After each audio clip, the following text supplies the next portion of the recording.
Bonjour à tous, j'espère que vous allez bien. Alors je vais bien aussi par la grâce de Dieu. Moi je suis frère Périac, un des disciples du ministère du Jardin de la Grâce, le leader qui est le prophète Daniel Acebo. Alors, aujourd'hui, nous allons passer le message que Dieu nous a inspiré ce matin et ce soir, selon lequel tu écoutes et tu vois la vidéo. Alors avant de commencer, abonne-toi sur la page YouTube de l'église qui est le ministère du Jardin de la Grâce. Voilà, nous allons commencer. Mais avant de commencer toute chose, nous devons remercier le Père. Celui-là qui nous a donné la force de venir ici et d'écouter. Alors, je veux que tu pries avec moi de là où tu es. Maintenant. Seigneur, je te dis merci. Merci pour cette force que tu nous as accordée, l'attention que tu nous as accordée. Et ces paroles que nous venons prêcher, parce que tu nous as accordé ces paroles au nom de Jésus.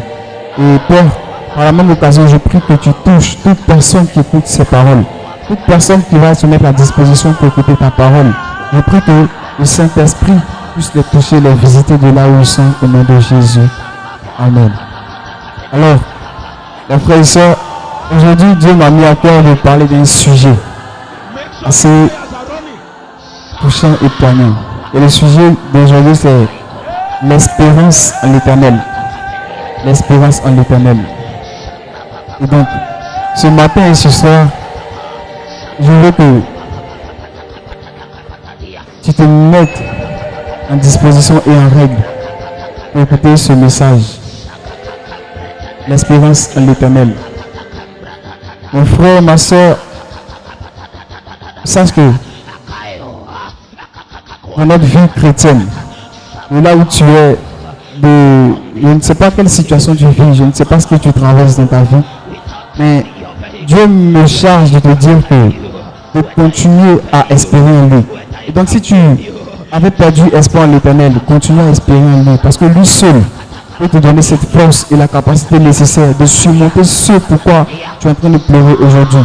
Et donc pour continuer notre message, nous allons nous baser sur Job. Plutôt Ecclésiaste 9, verset 4. Je continue. Ecclésiaste 9, verset 4. Et je vais lire rapidement et on va continuer.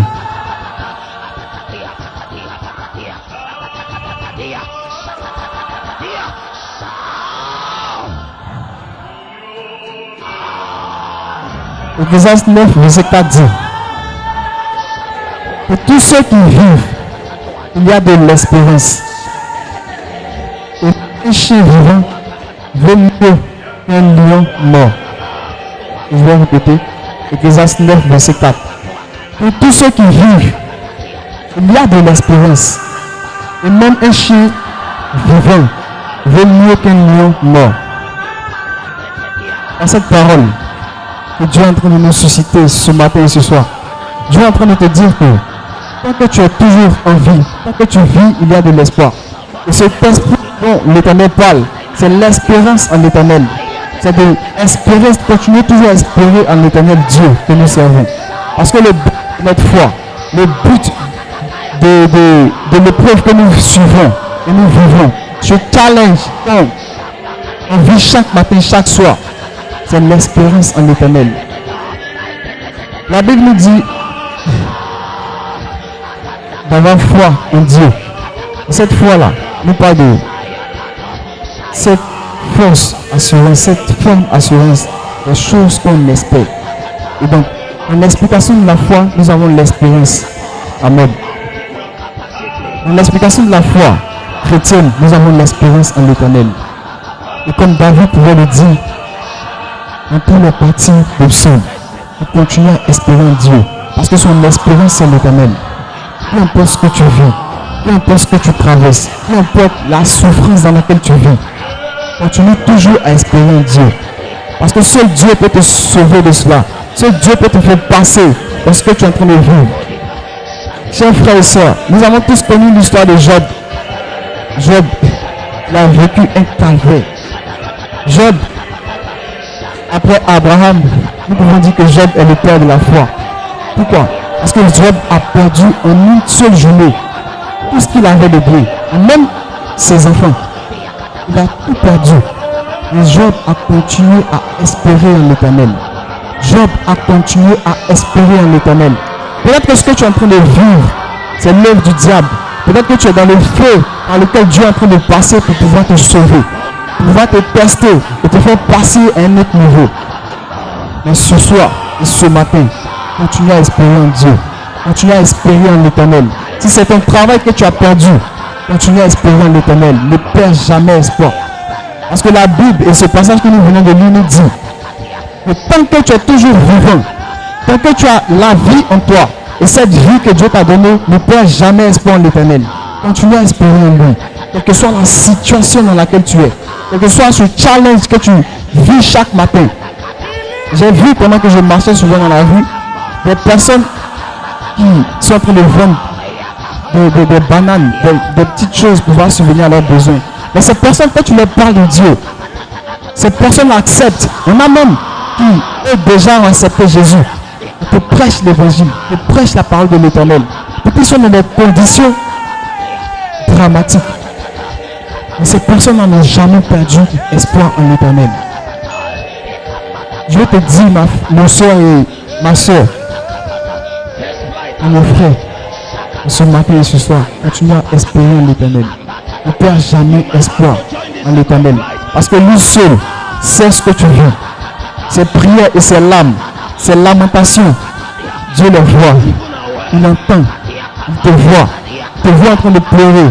Il te voit en train de souffrir. Il te voit tout en train de prier. Je te dis en ce soir et en ce matin de continuer à espérer en lui. Nous avons vu l'histoire de Anne, la mère de Samuel, l'un des plus grands prophètes que l'on a connu dans la Bible, Samuel. Anne était une femme qui n'enfantait pas. Et elle avait un mari qui avait plusieurs femmes. Et ces autres femmes-là, elles avaient pu concevoir, elles ont fait des enfants. Mais Anne, durant des années, elle ne pouvait pas avoir d'enfants. Elle continuait à aller devant Dieu, devant l'Éternel et faire des sacrifices. Et à chaque fois qu'elle faisait des sacrifices, elle pleurait devant l'Éternel, devant la face de l'Éternel. Et elle disait à Dieu qu'elle voulait avoir un fils. Et si Dieu lui disait, donnait seulement un seul fils, elle allait consacrer ce fils-là à l'Éternel parce que c'est Dieu qui a donné l'enfant. Et chaque année, elle partait devant la face de l'Éternel pour faire des offrandes, des holocaustes devant la face de l'Éternel. Chaque année, Anne, elle a espéré en l'Éternel. Chaque heure, chaque minute, elle espérait en l'Éternel. Jusqu'à ce que Dieu puisse lui donner ce dont elle avait envie. Jusqu'à ce que Dieu, un jour, écoute la voix de son cœur, écoute ses larmes, et lui donne l'enfant. Quand on parle aujourd'hui, et maintenant et toujours, ce Samuel le prophète. Peu importe ce que tu vis, ne laisse pas les gens te décourager. Ne laisse pas les gens te dire que tu ne peux rien, tu n'es rien. Regarde plutôt ce que Dieu a prévu pour toi. Regarde plutôt comment Dieu te voit et ce que Dieu a mis en toi. Regarde tout cela et continue à marcher avec Dieu. Peu importe la situation dans laquelle tu es, peu importe ces difficultés que tu traverses, Dieu me charge de te dire ce matin et ce soir de continuer à espérer en Dieu, de continuer à parler de Dieu, de continuer à prier l'Éternel, de continuer à espérer en lui. Parce que tout notre espoir, notre foi est centré et basé sur l'Éternel. Mon frère et ma soeur, continue à espérer en l'Éternel. J'ai envie qu'on prenne le passage de Job, Job 14, verset 7. On va lire et on va continuer. Job 14, verset 7, je vais lire. Job parlait et il disait, un arbre a de l'espérance. Quand on le coupe, il repousse, il produit encore des rejetons. Je relis le passage. Un arbre a de l'espérance. Quand on le coupe, il repousse, il produit encore des rejetons. Juste pour te dire que même dans la douleur de Job, il continue à espérer en l'Éternel. Et il dit que même l'arbre a de l'espérance. Parce que quand on coupe ce arbre-là, il pousse encore et encore. Et il produit des rejetons. Toi qui es fait à l'image de Dieu. Toi qui as été produit et créé, fabriqué à l'image de Dieu. Pourquoi es-tu désespéré? Pourquoi tu es en train de perdre de l'espoir? Pourquoi tu écoutes ces personnes qui te découragent? Pourquoi tu écoutes ces personnes qui te disent que tu n'es rien et que Dieu n'a rien mis en toi? Pourquoi tu écoutes ces personnes, ta famille qui te décourage? Ne perds jamais espoir en l'Éternel. Cours toujours vers l'Éternel. Cours toujours vers la foi de l'Éternel. Cours toujours vers la vérité. Cherche toujours les saints de l'Éternel. Et espère en lui. Parce que c'est l'espérance qui te fera voir cette gloire que Dieu a prévue pour toi. C'est par l'espérance que Dieu te fera rentrer dans cette destinée qu'il a prévue pour toi. Continue à espérer en l'Éternel. Là où tu es. Dans cette situation que tu vis. Cette situation qui t'afflige. Tu as peut-être perdu un être cher. Tu as peut-être perdu quelqu'un qui te donnait la force. Tu as peut-être perdu un proche qui devait t'aider à aller là où tu devais aller. Et tu as perdu cette personne-là, tu es désespéré. Ce soir et ce matin, l'Éternel Dieu te dit de ne pas avoir confiance en l'être humain, mais d'avoir confiance en lui qui est l'Éternel. D'avoir confiance en lui qui est l'Éternel. D'avoir confiance en lui qui est l'Éternel. Tu as perdu cette personne qui devait t'aider. Mais Dieu, il est toujours là. Il demeure toujours. Il est toujours présent dans les bons et les mauvais moments. Et quand tu es abasourdi, quand tu es abattu, quand tu pleures, tu ne trouves pas d'issue, penche-toi vers l'Éternel et espère en lui. Penche-toi vers Dieu et espère en lui. Quand tu pleures, penche-toi vers lui et espère en lui. Quand tu es mal, penche-toi vers lui et espère en lui. Quand tu pleures, penche-toi vers l'Éternel et espère en lui. Parce qu'il sait ce qu'il a prévu pour toi. Il connaît ta douleur. Parce qu'il dit que même quand on était dans le ventre de notre mère, il nous a connus. Même avant ça, il nous a connus. Et donc Dieu te connaît. Il connaît ta souffrance mieux que toi-même. Il connaît ton cœur mieux que toi-même. Il connaît ce que tu vis mieux que toi-même. Tes souffrances et tes peines, il les connaît mieux que toi-même. Alors ne te dis pas que tu es seul. Tu n'es pas seul. Ne pense pas que Dieu t'a abandonné. Il ne t'a jamais abandonné. Continue d'espérer en lui. Espère en lui comme Job a espéré en lui. Espère en lui comme Anne a espéré en lui. Espère en lui comme Daniel a espéré en lui. Espère en lui comme Joseph a espéré en lui. Afin que Dieu puisse t'élever. Afin que Dieu puisse te faire rentrer dans ce pourquoi il t'a envoyé dans ce monde. Afin que Dieu puisse te faire rentrer dans ce pourquoi il t'a créé. Et afin que ces personnes qui gardent ton nom, et afin que ces personnes qui disent que tu n'es rien, puissent voir qui tu es demain, puissent voir où Dieu veut t'emmener. Espère toujours en l'Éternel. Continue à espérer en l'Éternel. Et pour terminer, je veux qu'on prenne le verset Romains 5, verset 5, pour pouvoir booster notre foi et l'espoir que nous avons en Dieu. Et Romains 5, verset 5, je vais prendre vite et on va lire. Romains 5, verset 5. Romains 5, verset 5 nous parle et nous dit: Or, l'espérance ne trompe point, parce que l'amour de Dieu est répandu dans nos cœurs par le Saint-Esprit qui nous a été donné. Amen. Or, l'espérance ne trompe point. Dieu est en train de te parler et il te dit: l'espérance ne trompe point. Peu importe le temps, l'année, le mois, le jour dans lesquels tu es en train d'espérer, l'espérance en Dieu, en l'Éternel des armées, ne trompe point. Continue à espérer en lui. L'espérance en Dieu ne trompe jamais. Continue à espérer en l'Éternel. Continue à espérer en l'Éternel. Et tu verras là où il veut t'envoyer. Tu verras où là l'Éternel doit t'envoyer. Et tu seras fier de toi-même. Et Dieu, le Père, sera fier de toi. Tout simplement parce que tu as espéré en lui. Et ces grands hommes qui sont dans la Bible, ces personnes qu'on cite leur nom dans la Bible, ce sont des personnes qui ont vécu des calvaires. Ils ont souffert. Ils ont pleuré. Et c'est des personnes qui ont espéré en l'Éternel. Ils ont gardé leur foi en Dieu. Ils ont espéré en l'Éternel. Et aujourd'hui, on parle d'eux. S'ils avaient abandonné, est-ce qu'on allait parler d'eux? S'ils avaient abandonné, pendant qu'ils étaient en train de souffrir, est-ce qu'on allait parler d'eux? Est-ce qu'on allait parler de la foi? Si Abraham, son seul enfant qu'il avait attendu, Dieu lui a dit, il n'a qu'à sacrifier cet enfant-là. Si Abraham avait perdu espoir, il avait désobéi à Dieu, parce qu'aujourd'hui on allait être là aujourd'hui. Parce que c'est par Abraham que nous sommes là aujourd'hui, le père de la foi. Si Abraham a passé ce cap, c'était tellement difficile.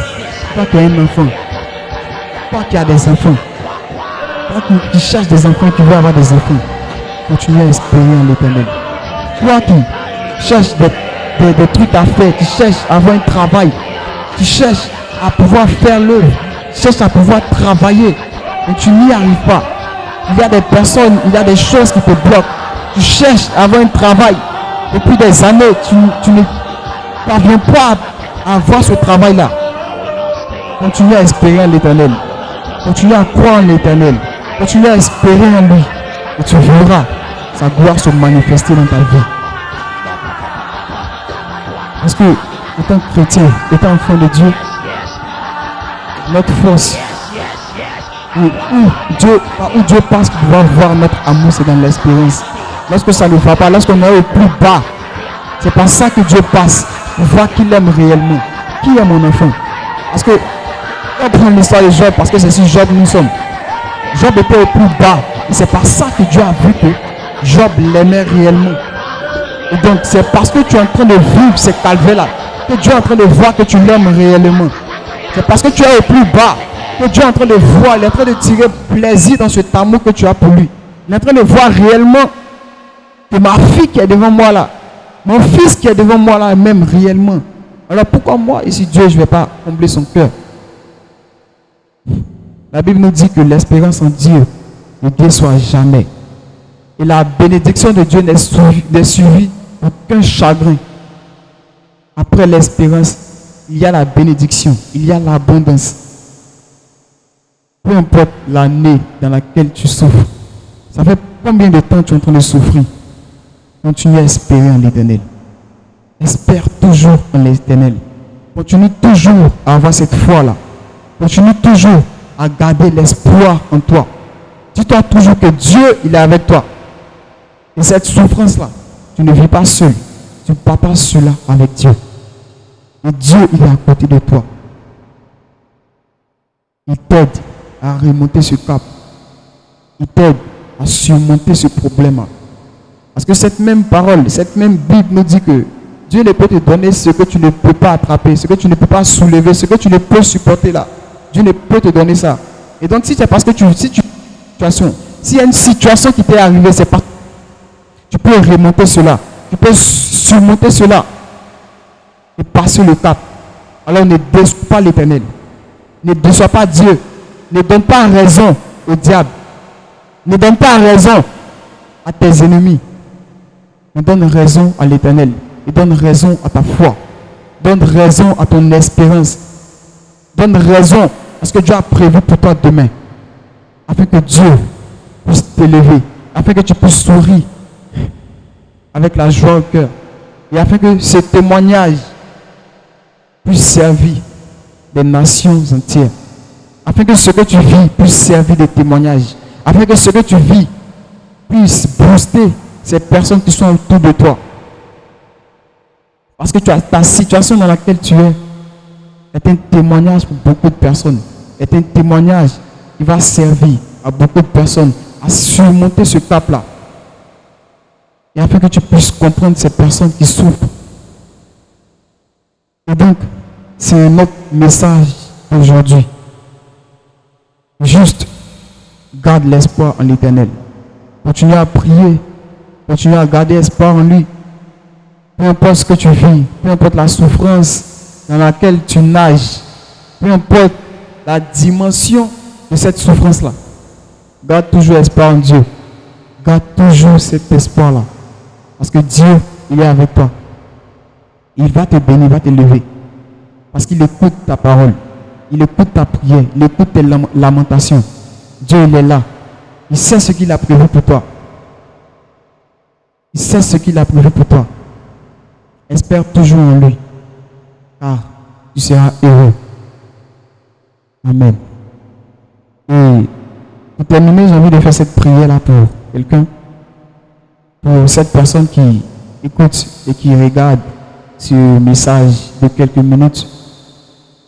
J'ai envie de prier pour toi, mon frère et ma soeur. Je veux que tu ouvres ton cœur.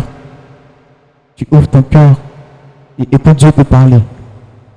Je prie que Dieu te fasse rentrer dans cette destinée qu'il a prévue pour toi. Je prie que Dieu te donne la force de surmonter les difficultés. Je prie que Dieu te donne la force et le courage nécessaire pour surmonter ces difficultés-là, ces peines et ces moqueries. Parce que peut-être qu'il n'est pas encore l'heure pour toi, pour que Dieu puisse te faire passer ce cap-là. Mais je prie que l'Éternel des armées puisse te donner la force nécessaire, le courage nécessaire et le zèle. Parce que si tu as perdu ce zèle-là, je prie que Dieu renforce encore ce zèle, afin que tu puisses continuer à espérer en Dieu, et afin que tu puisses garder espoir en l'Éternel. Au nom de Jésus. Au nom de Jésus. Amen. Amen. Amen.